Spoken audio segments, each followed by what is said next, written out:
Outro detalhe que se chama a atenção e merece realmente um cuidado especial de vocês é com relação ao valor da causa, pois não existe uma regra clara no CPC a lhe definir.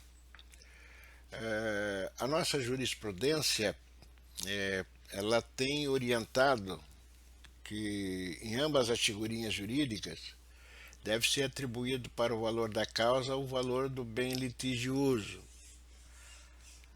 Há algum conflito, né? Mas de ordem geral é isso que tem prevalecido e é o que eu me utilizo para as minhas ações. E até hoje não tive nenhum indeferimento ou necessidade de emenda da inicial para a correção do valor da causa. Já no que se refere à indenização por danos ou frutos, o valor deve sempre se fundamentar na prova do prejuízo, que deve ser demonstrado já de início com a petição inicial. Sem essa demonstração, não há que se falar em reparação, em hipótese alguma. O foro competente competência é algo que vocês vão ouvir falar para o resto da vida de vocês. É uma palavrinha mágica que vai os acompanhar. E quando a gente pensa que é fácil, a definição não é tão fácil assim. Nas ações possessórias até que é tranquila a definição, porque isso vem bem delineado, claro, com relação a esse quadro e essa situação. Então, nas ações de manutenção e de reintegração de posse, se o objeto da ação versar sobre coisas móveis, a ação deve ser proposta no domicílio do réu. Já se o objeto da ação for coisa ou bem imóvel, né, o foro competente será o da situação da coisa litigiosa. Então, veja que são duas regrinhas bem claras, bem definidas. Coisas móveis, domicílio do réu. Bem imóvel, o da situação da coisa. Liminares nas ações processuais é algo muito importante, né? Então nós temos aqui, tanto na manutenção como na reintegração, a possibilidade da concessão liminar inaudita altera a paz. Ou seja, aquela liminar que é concedida sem o conhecimento da parte. Para tanto, é importante que a petição inicial ela esteja devidamente instruída. E quando se fala devidamente instruída, é que ela esteja com todas aquelas provas com relação ao esbulho, a turbação, prova da posse, data em que o esbulho ou a turbação foi praticado, bem definida já logo de início. Aí, como medida protetiva, o adiantamento dela, desde que requerida, é claro, na tua petição inicial, ela te é deferida sem problema nenhum, porque é importante eliminar, porque ela, primeiro, no caso de turbação, ela objetiva proibir o réu que prossiga nos atos turbativos. E já no caso de reintegração, já de plano e de pronto, ele faz com que o réu restitua ao autor aquilo que lhe foi esbulhado. É uma regrinha que está no artigo 562. Então, essa outorga de proteção possessória liminarmente é fundamental. Eu lembro ainda que, em ambos os casos, não apenas o adiantamento da medida protetiva ela se faz necessário, mas é importante que, ainda na própria liminar, o juiz fixe uma penalidade para o caso do molestador, que é o réu, vir a praticar novamente. Nós sabemos que o que pesa no bolso faz a pessoa realmente segurar algumas coisas que ele vem fazendo. E nas possessórias, nada melhor do que uma penalidade alta para realizar esse tipo de coisa.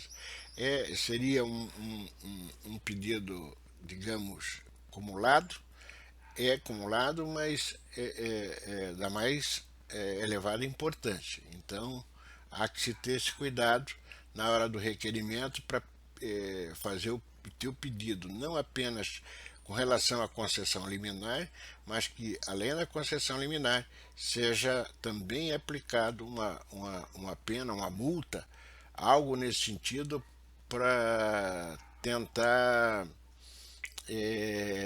coagir ou sensibilizar, entre aspas, o réu para que não continue com os seus atos turbativos ou de esbulho. Quero lembrar ainda que somente será concedida essa liminar se ela estiver fundamentada na força nova, lá artigo 558 do CPC.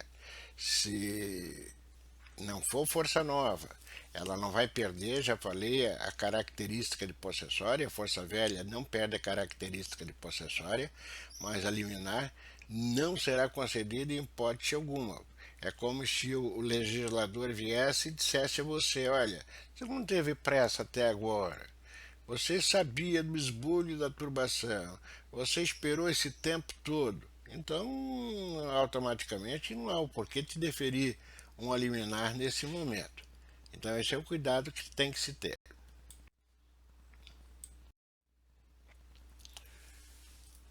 A justificação prévia ela pode ser determinada pelo juiz. Se a prova que você produzir com a inicial, ou que o autor, melhor dizendo, produzir com a inicial, for insuficiente, se ela não demonstrar, não fizer o convencimento do juiz naquele momento para que ele outorgue, antecipe essa proteção possessória liminarmente, o juiz vai determinar que ele justifique o alegado através de uma audiência apropriada para esse fim, que se chama justificação prévia. A grande diferença aqui nesse quadro, nessa situação, é que determinada justificação prévia, o réu será citado para comparecer à audiência que vier a ser designada. Ele poderá fazê-lo, é óbvio, acompanhado de advogado, não irá apresentar defesa naquele momento, mas ele também não pode apresentar prova de qualquer natureza, mas ele pode contraditar as testemunhas e também interrogá-las através, é óbvio, do seu advogado. Então, não será mais uma decisão de surpresa, ele não será mais pego de surpresa, ele tem conhecimento que o ato existe, que o fato existe, e aí ele vai comparecer a uma audiência, e se alguma irregularidade com relação à prova testemunhal estiver presente naquele momento, ele vai poder contraditar, vai poder ter condições de impugnar e também questionar, interrogar as testemunhas como numa audiência qualquer. Então, nesse quadro, nós temos duas situações. Se a justificação ela for considerada suficiente, ou seja, se a audiência de justificação realizada fizer o convencimento do magistrado, se tudo aquilo que foi apontado lá na petição inicial for corroborado, o juiz em audiência mesmo concederá liminarmente um mandado de manutenção ou de reintegração de posse. E na audiência mesmo, o réu será intimado para oferecer, querendo, porque ninguém é obrigado, né? Contestação no prazo de 15 dias a contar da data dessa intimação. Essa regrinha está lá no parágrafo único do artigo 564. Então a contagem aí do prazo, todo diz, poxa, mas a partir do momento, sempre se diz, é o day after, né? O dia seguinte. Sempre o dia seguinte é que não se conta o dia do começo, não se conta aquele momento. Mas no dia seguinte já começa a fluir o prazo, tem que ser um dia útil, se a audiência se realizar numa sexta-feira, o prazo começa, obviamente, na segunda, e assim sucessivamente. Tá?